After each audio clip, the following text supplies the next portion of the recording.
Justice hurried is justice buried, justice delayed is justice denied। आप लोगों ने recently कभी देखा होगा, न्यूज़पेपर में आया है कि किसी किसी केस में 10 दिन 15 दिन 1 महीना में ही जजमेंट सुना दिया गया और आरोपी को बिल्कुल सजा सुना दिया गया, आजीवन कारावास। इवन किसी केस में तो फांसी की सजा भी सुना दी गई है। वैसे मामले जब अपील में आए तो हाई कोर्ट और सुप्रीम कोर्ट ने उस जजमेंट को ही रद्द कर दिया, सिर्फ इसी आधार पे कि justice hurried has been justice buried. इसका मतलब ये हुआ कि इतना जल्दी भी त्वरित करने से जो आरोपी पक्ष है उसको पर्याप्त समय नहीं मिला अपना डिफेंड करने के लिए, इसलिए वैसे मामले को, वैसे जजमेंट को रद्द कर दिया जाता है। इसी का जस्ट उल्टा किसी केस में अगर 10 साल 20 साल 30 साल 40 साल 50 साल 65 साल तक कोर्ट में केस पेंडिंग है, उसके बाद समय के बाद दिया गया न्याय जो है, यह फैसला जो है वो न्याय नहीं हो सकता है, जस्ट एक रद्दी कागज है। वो रद्दी कागज ऐसा है जो जज के मुंह पे फाड़ के फेंक दिए जाने के लायक है, क्योंकि कई बार तो जो पक्षकार है वो दुनिया से जा चुका होता है, तो ऐसे फैसले का क्या वैल्यू है, क्या इंपॉर्टेंस है। ऐसे यूजलेस जजमेंट के लिए कोर्ट में एक शब्द है जिसका नाम है इनफ्रक्चुअस। कॉमनली बहुत सारे केस में वकील साहब या जज साहब के द्वारा इस शब्द का इस्तेमाल किया जाता है कि ये केस तो इनफ्रक्चुअस हो गया, मतलब यूजलेस हो गया, इसलिए कि जो रिलीफ मांगा गया या जिसके लिए केस किया गया वो या तो आदमी ही खत्म हो गया, या तो केस ही ऐसा चेंज हो गया, या सिचुएशन ही ऐसा चेंज हो गया कि अब उसकी जरूरत ही नहीं है, तो वो यूजलेस या इनफ्रक्चुअस हो गया। इस संबंध में मेरा सजेशन के रूप में यही कहना है कि आजकल टेक्नोलॉजी है, डिजिटलाइजेशन का जमाना है, और ऐसे परिस्थिति में सुप्रीम कोर्ट के जज लोग ही कह रहे हैं कि डिजिटल के साथ, ई टेक्नोलॉजी के साथ, आईटी टेक्नोलॉजी के साथ जाना है, सबको जाना है और जज को भी जाना है। इसमें जज भी नहीं बचने वाले। जो बचने की कोशिश कर रहे हैं या टेक्नोलॉजी के साथ मूव नहीं कर पा रहे हैं, इसका मतलब है वो कुर्सी पर बैठने के लायक नहीं है। कुर्सी पर बैठने के लायक नहीं है, उसके बाद भी वो बैठे हुए हैं, इसका मतलब वो नैतिक भी नहीं है, उनमें नैतिकता की घोर कमी है। मेरा सजेशन ये है कि स्पीडी जस्टिस करने के लिए, स्पीडी जस्टिस का मतलब 10 दिन और 1 महीना नहीं, एक रीजनेबल टाइम होना चाहिए। तो स्पीडी जस्टिस करने के लिए जो कोर्ट में अभी कई पन्नों में, सैकड़ों पन्नों में कागजी कार्रवाई होती है, लिखा पढ़ी होती है, गवाही होती है, उसका कोई अंत में ज़्यादा वैल्यू रहता नहीं है, क्योंकि अपील कोर्ट में आते आते उतना अपीलेट कोर्ट या अपील में हाई कोर्ट और सुप्रीम कोर्ट उतना पढ़ते ही नहीं। तो लोअर कोर्ट के द्वारा जितना मेहनत करके गवाही करके लिखा जाता है, कई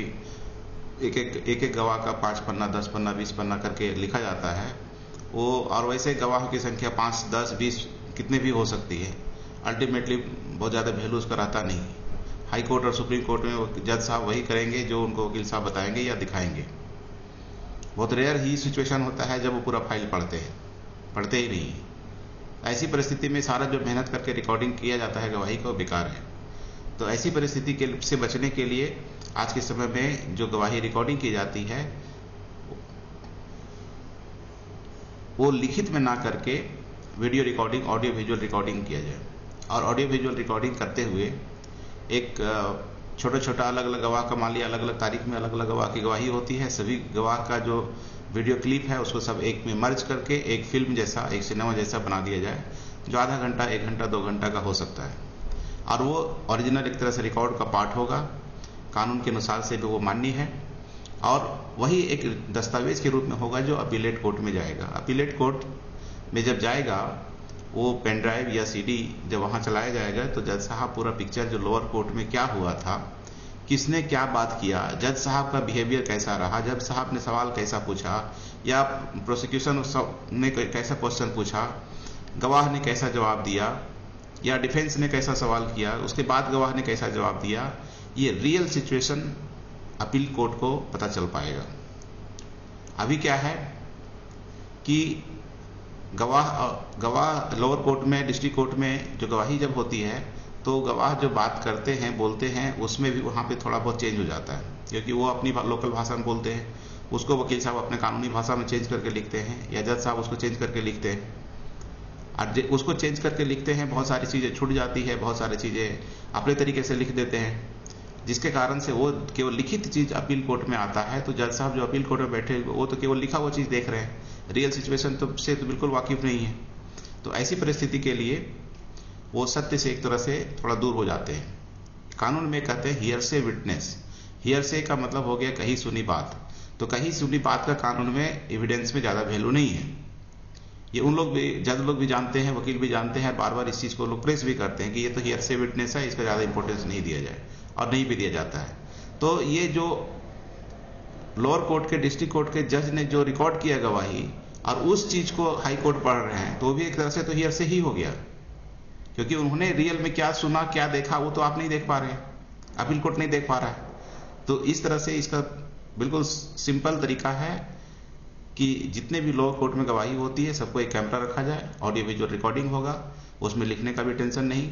और जरूरत पड़ेगी तो ऑटो ट्रांसक्रिप्शन भी हो जाता है, आजकल वॉइस का ट्रांसक्रिप्शन हो जाता है। अगर किसी को अलग अलग लैंग्वेज में चाहिए तो अलग अलग लैंग्वेज में भी ट्रांसक्रिप्शन हो जाएगा।